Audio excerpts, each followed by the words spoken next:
Welcome very much to the leader's role in building trust. It's wonderful to have you all here for another of our weekly webinars. My name is Zach Curtis. I'll be hosting today's webinar, but I am joined by the marvelous Angela Massey, who will introduce herself in a moment. She's the People and Innovation Director at the Innovation Beehive. And as you know, if you've joined our webinar before, we exist to accelerate the potential of people. We work with a range of brands, both big, global, and small SMEs, and we love working with all of them. But for us, it's all about how can we maximize our return from COVID? How can we make sure that all of our people, whether it's in terms of capability and training or working on consultancy projects and so on, somehow are working at their very, very best in an innovative fashion. So Angela, hello, who are you? Hello, as you said, I'm the People and Innovation, I can't even say it, People and Innovation Director at the Innovation Beehive, and my focus is on leadership development and team development and culture. And so one thing that people have been talking about a lot lately is how do we sort of build trust with a distributed workforce, and especially at times now when people are feeling more anxious than ever. You know, about their personal safety, about their jobs, and so on. So we thought we'd spend an hour talking about trust today. So thank you for joining us. Let's talk about trust.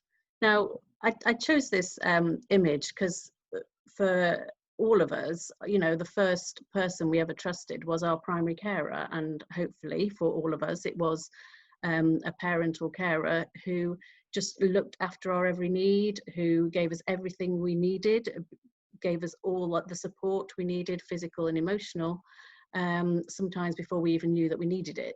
Now, wouldn't it be wonderful if every relationship in our life was like that? Now, the reason I bring it up is because it's important to know that trust is something that is fundamental to our very existence. It's something that we all feel.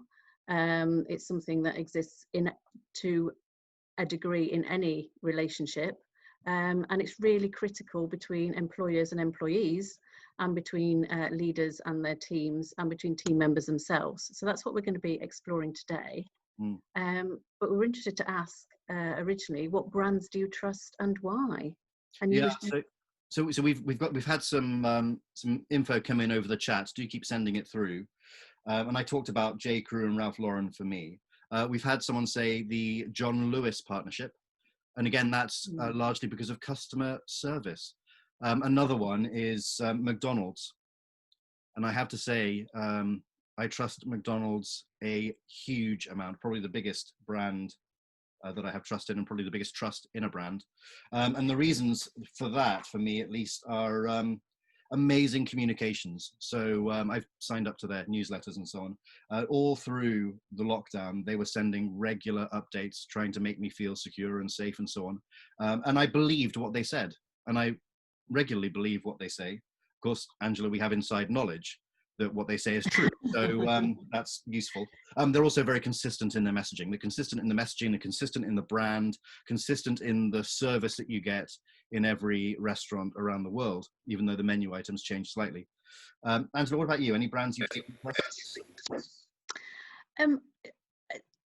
Yeah, again, it's sort of retailers that come to mind. There are certain local supermarkets I trust more than others now, partly because of their sort of how they've treated customers in terms of you know, COVID-19. So when I go, like my favorite supermarket now is the Co-op, because I've talked to their employees about how they're treated by the Co-op themselves, and you know, they're really positive feedback from them.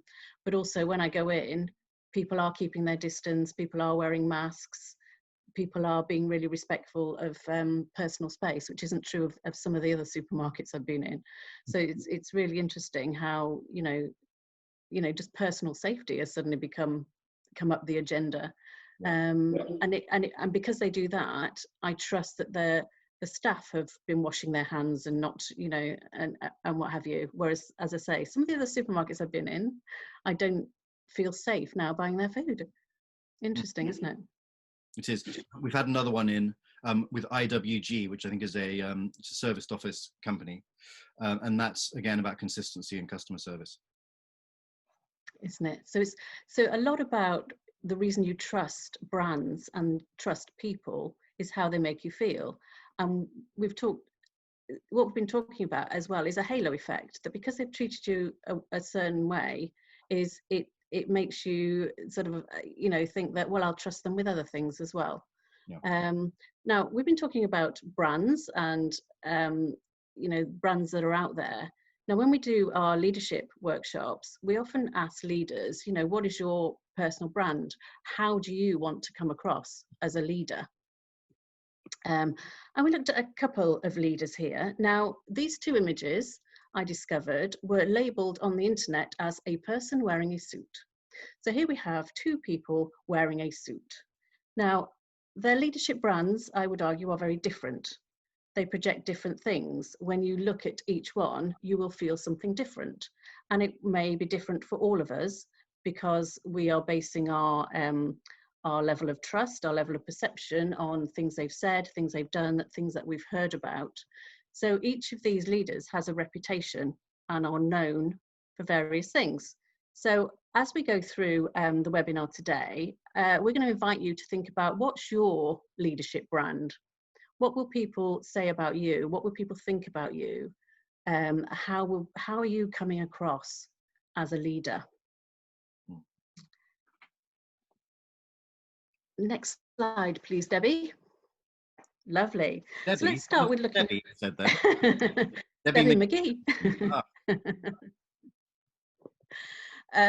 What is trust? Well, it means it's many things to many people. And I picked these three images out. One, the marriage, because it's a really interesting example of how people publicly declare their trust. So people are saying, I will stand by you through thick and thin, for richer, for poorer, in sickness and in health. And I believe that you will do the same for me. Employers, organizations do this when they put their values on the website, when they project their CSR policies and so on. And how much you believe or otherwise depends on a lot of other things that they do. But it's interesting how sometimes trust has to be expressed explicitly. Now, the doctor image is there because sometimes trust is implicit. So when I go into a hospital and I'm, a person's talking to me and they've got their white coat on and they're holding a stethoscope and they've got a badge saying doctor whatever, then I trust that they know what they're talking about, and I trust they're the person I should be talking to, and I'll trust the medicines that they prescribe and so on. And yet I've never met that person before in my life. But I trust them because of their authority, but I'm also trusting a system that says, yes, this person would not be standing here offering this advice, performing this surgery or whatever they're doing. If the system wasn't there, there's people around who will confirm that this is the person who says they are, that's who they are. I know they've had to go through certain qualifications. I know that they've got the capability to do what they're doing. So again, it's implicit. I've never met this person before, but I go in and my experience of the NHS has been great, and therefore I trust this person. Again, it's that's the brand. That's the brand that's coming across. And another element of trust can be, do I trust the information that I'm getting? So when you Google something, when you look on the internet, so often I won't share anything unless I've checked it several times with several different sources to know that I trust it. Now, when I was growing up, we didn't have an internet and we had an encyclopedia and we looked things up and you trusted what was in there. But now you realise, well, that was actually, that was just a fact at that point in time, and some of history that you looked at has been challenged since. So again, do you trust the information? So trust is a huge topic. We can't cover everything about trust as we go along, but hopefully we've given you some things to think about. as we move on to the next slide, let's look at why we're bothered about trust. Why are we talking about trust? Well, for individuals, they want to be able to trust their employer at the moment. They want to be able to feel safe coming into the office. They want to know that everybody else is going to behave in a responsible way. But it's also about, I want my manager to trust me so that I feel empowered to do the work that I do. When people feel trust in organisations, they feel that they can ask questions, they can put forward their ideas, they can challenge other people's ideas, and it's a safe environment to do that in. And it all leads to greater job satisfaction. There's loads of studies out there that tell us this. So why don't we do it more often? For the team, quite a few recent studies actually about teams feeling more genuinely supported and actually more committed to the team's goals if they're working in a trusted environment. The biggest thing for leaders, I think, is it's less stressful if you trust your team. I mean, what is it like if it's constantly in the back of your mind that, can I trust that person to get on with what they're supposed to be doing? You know, I have leaders who, you know, wake up in the middle of the night because they delegated something to someone that they think maybe they shouldn't have, or they haven't given someone enough support. Or so, you know, it's one of the best things you can do as a leader is build the element of trust in your team. It must be especially difficult, Angela, when we have distributed teams with people working from home, often for the first time. And how does a leader then trust those distributed people to deliver the role? Absolutely, Zach. And what we've found is the relationship leaders have had with their teams has just been highlighted by what's going on. So where there's been strengths, they've really relied on those strengths, and where there's been sort of gaps in the trust, that's really come out as well. So what else do you get as a leader? You get more output from your team. People have faith in you, and when you make a decision, they're behind you. So that you're like the doctor that's trusted, is you made a decision and everyone's there with you. So even if they might not agree entirely with their decision, they'll trust that you made it based on the right information and you'll be committed to it. And then for organisations, a healthier workforce, psychologically, emotionally and physically, you also get higher retention, lower attrition and increased productivity.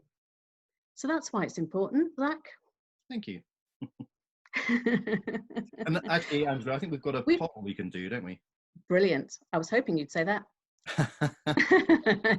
So this poll, lovely listeners, is what would upset or annoy or frustrate you the most? So if I just launch that now, you'll see there are 4 different options. You've got one choice. What would upset, annoy, frustrate you the most as a manager or leader? Is it someone revealing something that you'd told them? Someone not doing what they said they'd do? Someone lying about their contribution to a project? Or someone saying one thing but then doing something else? So if you just exercise your fingers there, that would be marvelous.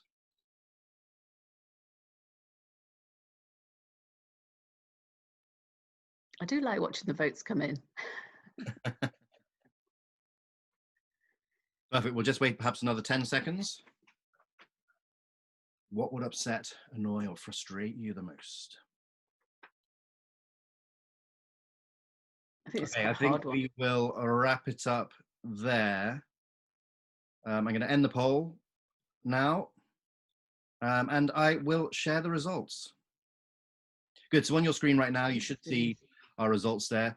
Amazing. 50% of people is revealing something you told them in confidence. So a clear breach of trust there. 25% someone not doing something they said they'd do. 25% someone lying about their contribution to a project. And someone, no one, saying one thing and then doing another. Jodie said, I was just going to say, Jodie said she couldn't, the poll didn't appear for her, so I'm just asking her what she would have said. Oh yes, do type it into the chat box. And if there's something there which you think isn't covered, that would frustrate you or annoy you linked to trust, then do type it into the chat box. I wonder, Angela, if it would have been different if we'd given the option of doing multiple choice. It might be that all of these answers would frustrate people if it was multiple choice instead of single choice. But then I think everyone would have ticked all of them, wouldn't they?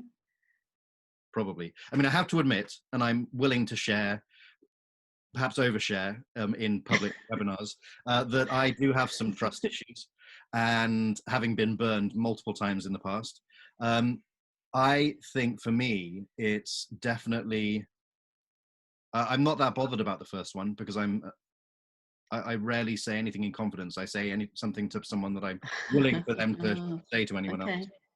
For me, I think it would be actually something that's probably not there. And that's, I guess it's linked to lying to their contribution to a project, but it's linked to just lying generally in the workplace. Interesting, because I wondered whether to put on the choices of letting someone else down. So whether people would be most annoyed that they'd betrayed someone's trust or let someone down. But we didn't give you that option. Jodie, sorry that didn't come up for you. I'm not sure why that is. I must admit, I'd have gone for the top one about revealing something you told them in confidence. Because to me, if they'd done that, then I think, right, I don't trust you about anything. Well, I think that as the horns effect rather than the halo effect. Yeah. Oh, I think, Angela, there's an element of expectations in team members and in others, which is part of the elements of trust. And I guess there's a number of things which feed into that, which I suppose you have an opinion on. I do have an opinion. Let me get rid of the poll so I can look at this. Now, there's Lady Justice.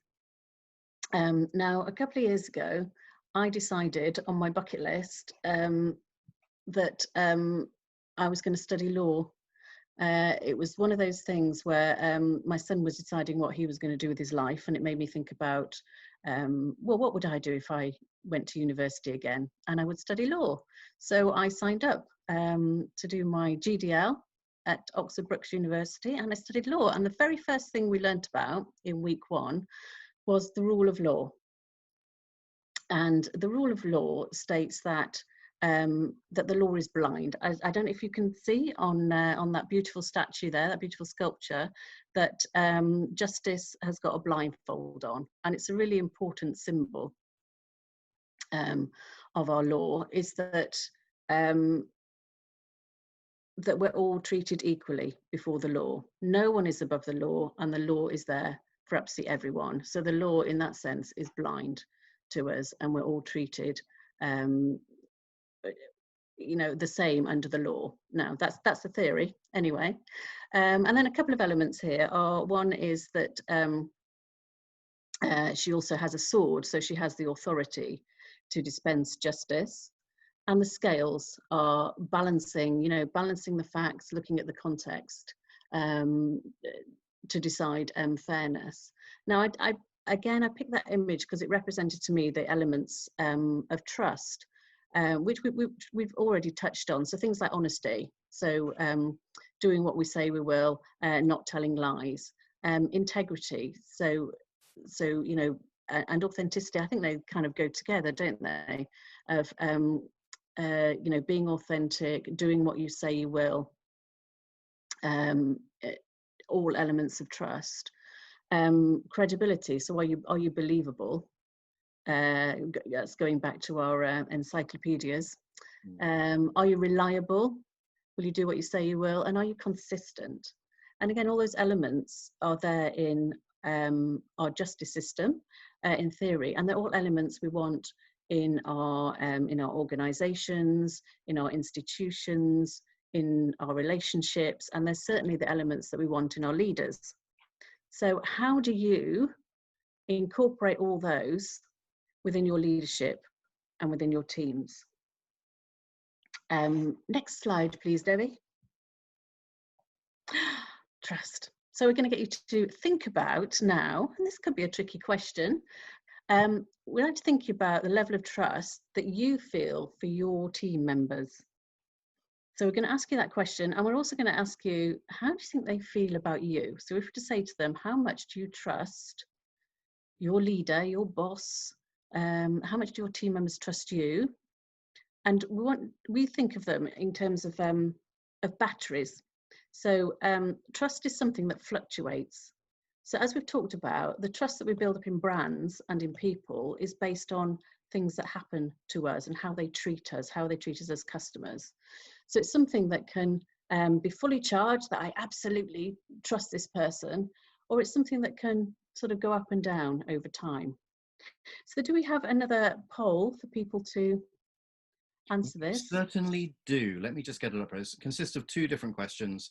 And as Angela has outlined, the first one is how much I trust my team members. Angela, if we have people listening who don't have team members, they're perhaps a sole trader, would the question work with customers? Yeah, I would say customers. Yeah. Okay. So or maybe suppliers. Really, really tough question to answer. So look inside your soul and see what what comes out. First one is how much I trust my team members. Second one is how much I perceive that my team members trust me. And you can see there it's on a sliding scale. I trust all of my team members all of the time. I trust all team members most of the time. I don't trust team members most of the time. And I don't trust team members at all. Then for the second question, as you scroll down there, it's my team members trust me all of the time. My team members trust me most of the time. My team members trust me some of the time. And I perceive that my team members just don't trust me. And I have made this anonymous, of course. So you can type whatever you want. So if you can't see the poll, just pop it in the chat box. Yeah. I have to admit, Angela, in a previous guise, I can't really say which company it was with, but I had quite a large number of people that I was responsible for, and trying to get trust in all of them across the board was really, really difficult. And there are times when we were making mass redundancies when I did feel that the tide was turning, and I actually slipped down to, with question 2, my team members often didn't trust me at all because I wasn't getting information from my line managers. Therefore, I wasn't able to answer their questions, and I was sort of stuck in the middle. Okay, good. We will end the poll there. I have to say, let me share the results. I have to say, the results aren't really hugely surprising. I think it would be more surprising if people said, I don't trust my team members, because then clearly there's quite a significant HR challenge that we need to face. But for question 1, how much I trust my team members, 100% of people say that they trust their team members most of the time, but there are moments when you don't. And I perceive that my team members trust me. Very well, very good. 25% say that team members trust them all of the time, which is great because, of course, you're responsible for their financial well-being and more, increasingly their physical and mental well-being, as well as their performance at work. And then 75% my team members trust me most of the time, which is, I guess, what we expected, Angela. Yeah, and it's good to see. So let's look at what you do that encourages trust, and what you can do more of. So let's look first at trust in relationships. And this is true for relationships at work, relationships at home, family, and so on. So what gets in the way? So we've talked about, previous experience, and it could be experience of you, or it could be experience of people like you, or it could be experience of, that's happened in somebody's history, and therefore they now have trust issues about everybody. So there are things that get in the way that you might have no control over whatsoever, and people are bringing that to their relationship with you. There's only so much you can do about that, but it's also important to acknowledge that it can be there. Prejudice and unconscious bias. So sometimes bias is unconscious and sometimes it's conscious, and people will bring that to their relationship with you, and you will bring it to your relationship with other people. Now, looking at studies of why does trust break down in relationships, some people say, well, it's because they didn't say sorry. And a lot of, I've dealt with a lot of call centers as clients over the years, and I've also helped a lot of people who say, oh, you are good at negotiation, aren't you? So can you help me deal with this customer complaint, i.e. when they're complaining to a big brand? And sometimes people will say, actually, I wouldn't have gone on to sue them if they just said sorry. And it's interesting that a lot of organizations will just not say sorry because they think that's taking liability, whereas actually I know someone whose elderly mother ended up in hospital because in a retail store they got knocked over by somebody pushing a trolley, and it was a member of staff that did it, so they were clearly to blame. And she said, do you know what, I wouldn't have sued them if they'd just sent me a bunch of flowers in hospital and a little card saying sorry. They just wanted the personal touch because they loved that brand up to that point. Not owning up to mistakes, well, the same sort of thing again is, you know, just owning it. And this is where the honesty and the integrity come in, is just owning up when you make mistakes. A lack of transparency. So it's like you were talking about earlier, Zach, sometimes it's you know, it's not always your fault that that you can't say something. It's just that you don't have the information. Whereas actually, if you know, if you say, look, I can't give you an answer on this at the moment because X, Y, Z, then at least you're being transparent, even if you can't give people the information they need. And unexpected expectations. So lots of relationships break down because people have expectations about how someone else ought to behave. So I've been with my partner now for 20 odd years, and it was very interesting in the early days that both of our families have different relationships with birthdays. So in my family, we didn't really do birthdays very much, whereas in Nigel's family, it was always a big event and you were expected to buy multiple presents and so on. So we brought into the relationship expectations that we weren't conscious of. And luckily, obviously, we've been transparent, owned up, said sorry, and you know, repair the relationship. But there are so many expectations in relationships, that I thought you were going to do that, or I thought you would do that by 10 o'clock. That unbelievable how often people just have not said, this is what I need you to do. And the more it happens between leaders and teams and between team members, the more the trust is destroyed. So what builds it? Well, we've talked about authority. Sometimes just having a certain job title, people will trust you. So Dr. whoever on the badge and the white coat, already authority, there's trust there. Your reputation. And again, we looked at, you know, what's your leadership brand? What's your reputation? What do people say about you?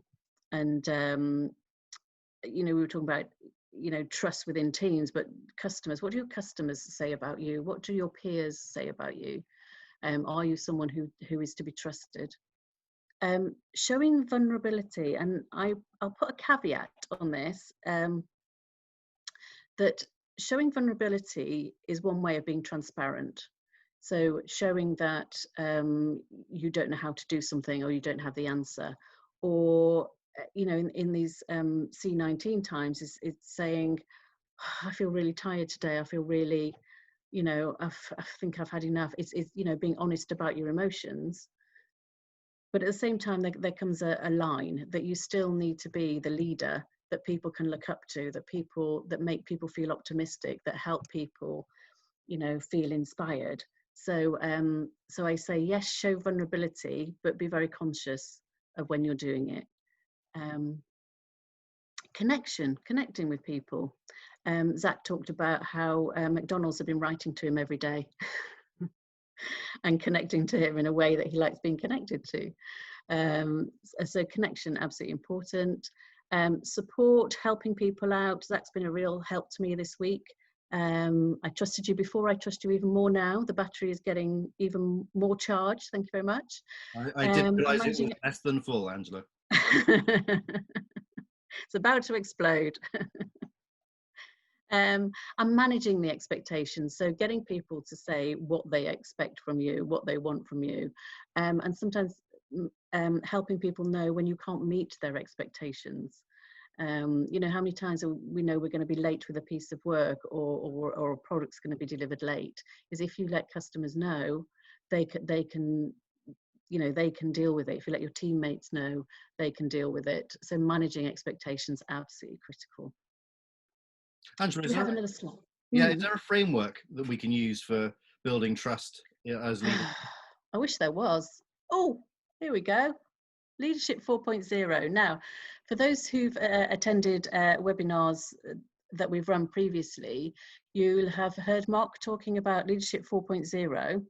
If you haven't heard of it before, then I do encourage you to download the white paper of Leading in Disruptive Times. It's a great read. But our Leadership 4.0, sorry, Zach? From our website. It is on the website. We'll tell you more about it at the end.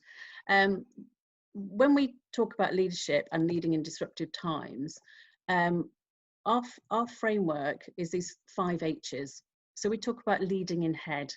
So so using your cognitive ability to do the planning, to explore strategy, sift through the data, and decide what needs to be done. We also talk about leading in heart. So really engaging hearts and minds. So really bringing people with you, providing the the insight, the psychological support that people need to come with you. We also talk about leading in health, and we talked about just how important trust is in a leader's health. And we mean, psychological health, physical health, emotional health, as well as financial health. So really, looking after that so that you can lead in a sustainable way. We look at leading in habits, so making all those things, how do you make them habitual so that you're not always having to consciously think? How do you make it so that you are doing this all the time? And that is so critical in building trust, because it provides a consistency that people can rely on. And we also talk about leading in history. So where we talked about, what is your brand? What are you leaving behind? What's your legacy? What will you be known for?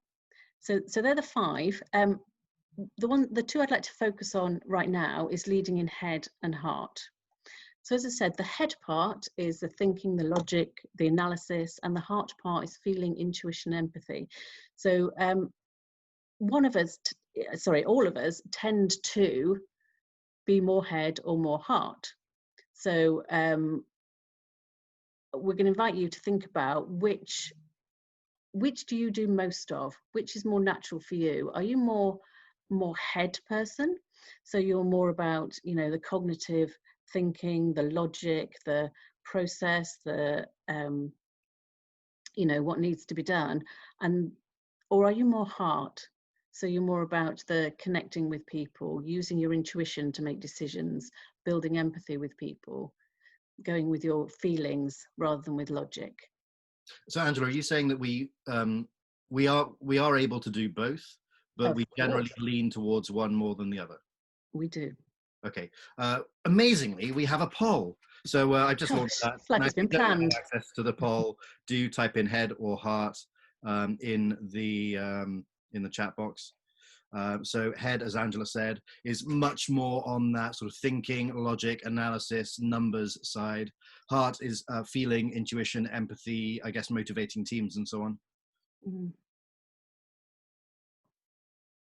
Angela, where do you think you sit? Head. Guess where I sit. And that's what's brilliant about teams is having, having the diversity. Having people coming from different angles and seeing things in different ways. Yeah, but that links back to what you were saying about expectations. So that means that since you and I work in different ways, then we need to make sure the expectations that we set between us is clear for both of us so that our different ways of working are managed well. Absolutely. Okay, I'm going to draw that to a close there and share those results. So 67% of you think that leading in head is your preference, your natural preference, and heart 33%. So I'm definitely in the minority there. Yes. Well, we usually get, sort of that sort of 50-50. But as Zach said, it's not about, this isn't necessarily about capability. It's not that you're not capable of engaging people if you happen to be more head, or that you're incapable of, complex cognitive thinking if you tend to be more heart. But it is useful to think about which do I tend to be, because that will be what you tend to do in times of stress. And it might be that the other side, you know, gets forgotten about, or that you forget to use that side of you as well. And as you can imagine in trust, that we said, you know, the head side, if you lead in head, then you may have built up a reputation for being, you know, making logical decisions, being good at analysis and so on. And then you built up your credibility that way. And if you tend to lead in heart, then you may have built up a reputation of being someone that people can come to with their problems and get emotional support. So so again, it's kind of what's your reputation, and how would you like to expand it? How do you want to expand your brand to appeal to all your team members and be what they need you to be? Another slide. So let's look at trust in teams. So how do you know when you've got a great level of trust in the team? Well, you won't have one. You won't have a lot of trust if you see that people tend to struggle on their own and get resentful, so they don't go and ask for help when they need it. Now, so I'm the sort of person who historically tends to know, oh, I mustn't ask for help. You know, my whole education was about, you know, all desks facing the front, and you didn't work in groups, whereas I'm pleased that education has moved on a bit since then. But sometimes people's natural tendency isn't to ask for help. So building high trust in a team is important to help to encourage people to ask for help, because again, we said one of the great things about high trust in a team is that you get a greater output and you get a more quality output. So if you can get people helping each other, then you get a much better product at the end. Low trust teams, you get people saying yes when they mean no, because they think I daren't say no. Whereas in a high trust team, you get people who will offer help when they can see that others need it. So they don't wade in, but they think that, oh, that person might need my help, I'll go and offer it. They don't impose it, but they'll offer it. What else might you see? Well, you'll see people in low trust teams covering up mistakes, keeping their ideas to themselves. You see people glaring and staring. Now, in the office, this would be a lot more obvious, but you can also see it on Zoom meetings, the glaring and staring. There's not a lot of smiling going on, and the silence is not golden. So again, whether you're managing distributed teams or whether you're in an office, you can feel, you know, when you walk into a room and you could just cut the atmosphere with a knife. Well, sometimes it's more low level than that, but the silence is not people happily getting on with their work. It's people getting on with their work because they don't want to talk to anybody else. Whereas in the high trust team, you know, you get people who will admit mistakes, they help each other, they'll say yes, and they'll then follow through and meet the expectations. If they have to say no, they'll explain why they're saying no.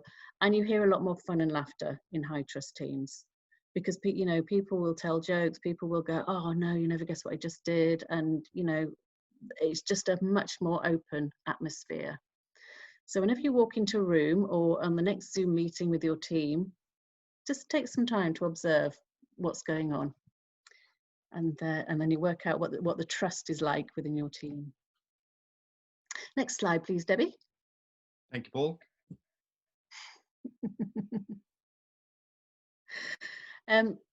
We thought we'd just give you a few questions to think about as well, so you can just evaluate the trust in your team. So what are you noticing about how people talk to each other? And it could be you know, how do they you know, how do they ask for help? How do they offer help? How do they support each other?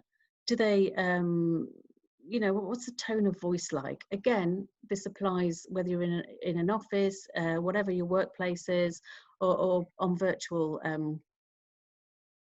meetings. What do you notice? And do start noticing it. And how comfortable do team members seem sharing ideas and challenging others' ideas? So are they comfortable sharing them within the group setting? Do they sort of email you afterwards to say, oh, I had an idea about that? What's it like when they challenge each other's ideas? And if no one's challenging or building on each other's ideas, that will tell you a lot about the trust within the team. Another question is, who do team members go for support? Is there a sort of one person in the team that everyone goes to? Do they all come to you? In which case you're not using your whole team as well as you could. You know, in high trust teams, people will go to various people within the team, you know, the best people to give them that support or that resources or those ideas at any one time. And then how do you pick on the team dynamics when they're all working in different places? Well, it's harder. You just have to work at it. But you, as I say, you can do it on Zoom meetings. If someone's being quiet, is just, you know, check in how they are. But also pick up with people after meetings and in between meetings, one-to-one, and check in with them, you know, and ask them how things are. And Mark talks a lot about, you know, checking in and checking up. You need to do a lot of checking in with people, not just checking up on whether they've done the work. Next slide, please. Certainly, Paul. And what you do when trust is broken, when it really breaks down? Well, I found a couple of lovely quotes here. Trust is like an eraser. It gets smaller and smaller after every mistake. So, you know, we talked about the batteries. Well, trust can really erode the batteries. So, again, we asked you to think about your whole team. Think about each one individually. What's the trust like between each one, and which ones need a bit more effort to put in? And Lady Gaga said, trust is like a mirror. You can fix it if it's broken, but you can still see the crack in the reflection. Not quite her words, but the sentiments there. Now, I would say that if you remember the storming, norming, performing, can never remember which order it's in, you know, of team development is, you know, when teams get together, if everyone's, you know, very polite with each other, we don't really know each other very well, so, you know, we're just polite and get on with the work. And then there comes a point where during that, people will say, oh God, that person just let me down. Oh, I don't like the way they do that. Or, oh God, you know, you get a bit of conflict in. And then, you know, it happens with every group, every relationship, and then you resolve the conflict, move on, and everyone's, you know, performing much higher. And you think about every relationship that's really deep, that really there's a lot of trust, there's always been some conflict that's resolved. If there's you know, there are people who you know on a superficial level, and you might trust them to some extent, but you don't trust them truly, madly, deeply, because there isn't conflict that you've resolved together. You haven't worked through things. So I would say maybe there is still the crack, but actually it's a deeper relationship than it was before. What are your thoughts, Zach, on that? Totally agree. Marvelous. You see, and people who always agree with you, do you trust them? No, you trust people more who will have a debate with you. Well, it's funny you should ask that, because we have had, and say that, because we have had a question through on the Q&A around how do we deal with people who are intimidating for no reason? Is it to do with control? And there's I guess a few things on that. I mean, the first thing is that you're always going to come across someone who has perhaps a bigger bark or barks for no reason that you can perceive. And it could be anything. It could be, you know, they've had a bad day, or they've had a bad week, or they're just generally an idiot. However, our natural responses, of course, are generally flight or fight. My experience of dealing with intimidating people is the fight response yields nothing. It actually just adds fuel to the fire. The other option, of course, is deflection. So each time they, look at me using metaphor, Angela. That's I know, it's amazing. Profile. So each time they throw a punch at me, I will deflect it rather than take the punch and hit back. And I find that kind of exhausts their intimidation tactics. They become spent, and then they're easier to deal with. There's no one-size-fits-all answer. However, one option, of course, is communication. Angela, are you happy if we move on with this? Yes, absolutely. We must. Let's find some solutions. Yeah. So fasten your seatbelts, everyone. We're not here to talk about the Innovators Profile. The Innovators Profile is a marvelous thing which we have created to help leaders work better with teams, bring trust back into their teams as we move through and out of COVID. It can also be used to help, as we've had on the Q&A, with some challenging personalities. The theory behind it is based on the physiology of the brain, much like things you may have seen in the past, plus combined with our experience of the world's most innovative companies. 4 different thinking preferences called questioning, classifying, interacting, and experimenting. And the theory is that we each have a preference. Now that could be a single quadrant preference, double, triple, or even quadruple. But that doesn't really matter too much. What matters is how you can flex yourself into your lower scored areas. So let me bring it to life using this thing here. So you see the four areas there: questioning, classifying, interacting, and experimenting. And I started there with the top left and moved around anti-clockwise. My preference by a long way is double dominant on the 2 right-hand side, the orange and the kind of green, with experimenting and interacting.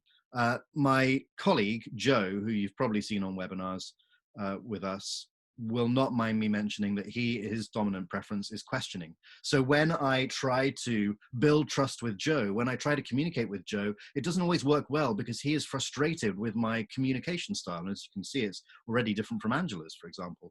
I think, Angela, are you questioning or classifying? Yeah, mainly questioning. Yeah, so that can be frustrating for Joe and probably for Angela, because I'm too informal, maybe too chatty, often don't get to the point, don't use time that well. It could be that I don't back my statements up with data and I make lots of assumptions.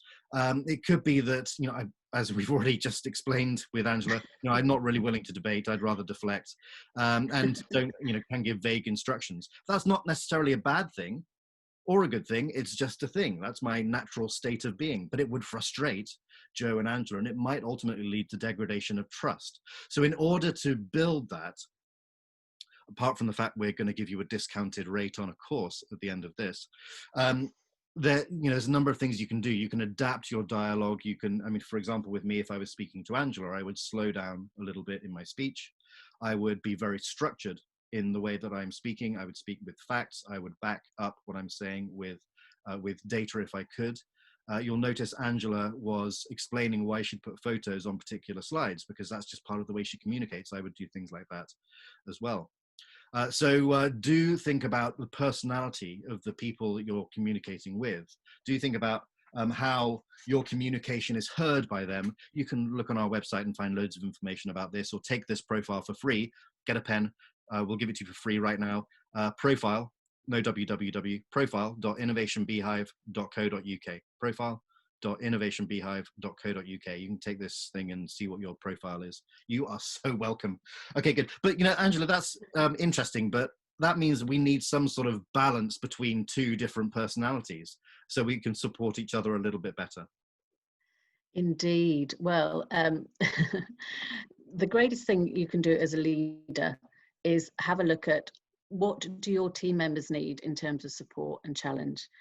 Now, I always say to leaders, your role as a leader is to create an environment that your team can be their best, that they can, produce their best.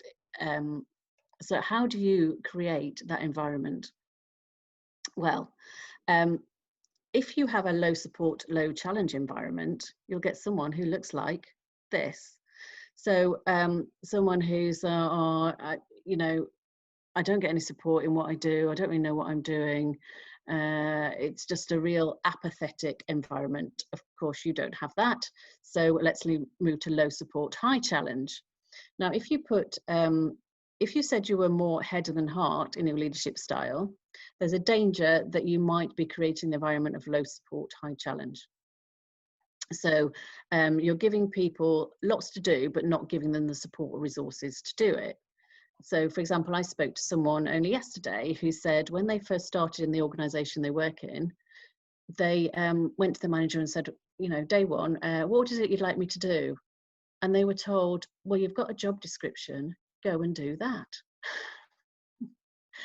True story. low support, high challenge. So she's there going, what?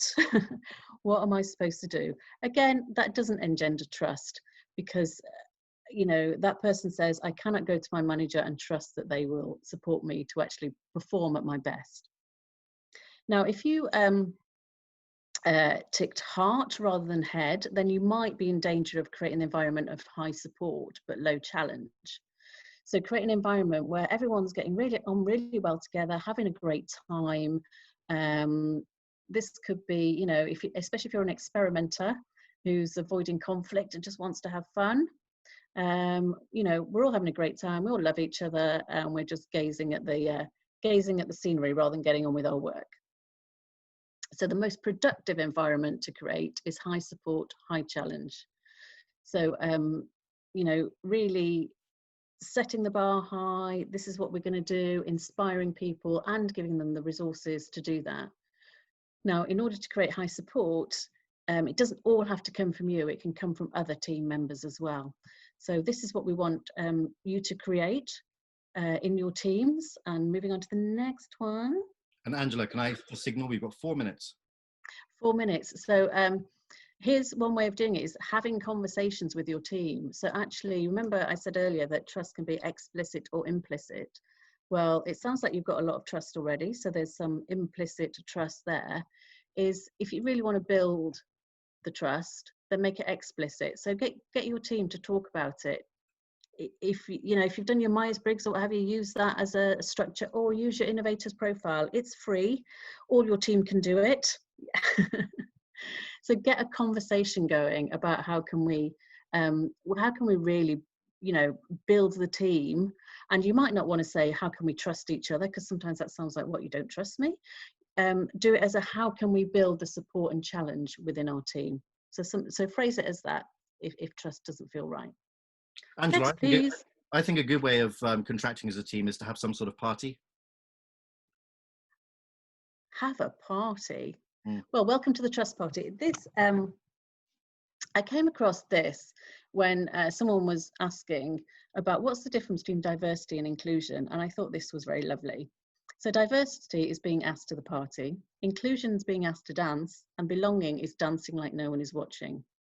So when you've done all this, when you've had the discussions, a test of how high the trust is within your team is everyone dancing like no one's watching. Is everyone just getting on with it, being the best that they can be, bringing their authentic self to work and being awesome. Thanks, Zach. You're welcome. So again, I'm going to leave you with the question, what do you want your leadership brand to stand for? What are people going to know about you? And think of all the different elements of trust: integrity, authenticity, reliability, consistency. What will people be saying about you when they move on to other teams, or when they're on one of our leadership workshops and we say, describe to me the best leader you've ever had? How will they be describing you? Next. Oh, lovely. So a few tips to take away is take some time to reflect on how you want to turn up. So what is your legacy going to be? If you haven't done the Innovators Profile, get it done, but also just sit and think about how am I going to turn up to my next Zoom meeting? What am I going to bring to it? What are people going to say, and how am I going to make them feel at the end of that meeting when we've all clicked leave?